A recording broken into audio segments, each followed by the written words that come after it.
Hey everyone, in this video we will see how to fix AT&T fiber BGW210 router solid red light, what it means and how to resolve it.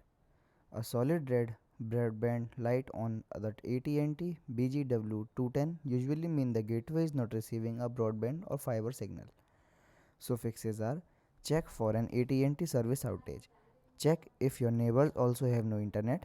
Then sign into your AT&T account on the Smart Home Manager app to check for outages. Then wait until the outage is resolved if one is reported. Second one is restart the BGW210 gateway. Unplug the router's power cable, then wait 20 to 30 seconds. Then plug it back in. Wait up to 10 minutes for the broadband light to turn solid green. Third one is check the fiber or Ethernet cable. Make sure the red Ethernet cable from the ONT is firmly connected to the BGW210. Then check for damaged or loose cables. Then reconnect the cable securely on both ends. Fourth one is restart the ONT. Locate the ONT, then turn it off or unplug it for 30 seconds.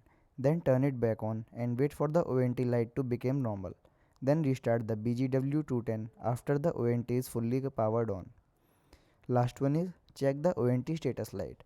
Verify the ONT power light is green, then check that the PON light is green. Then if the alarm light is red or the PON light is off, the fiber line likely needs AT&T service. Thanks for watching.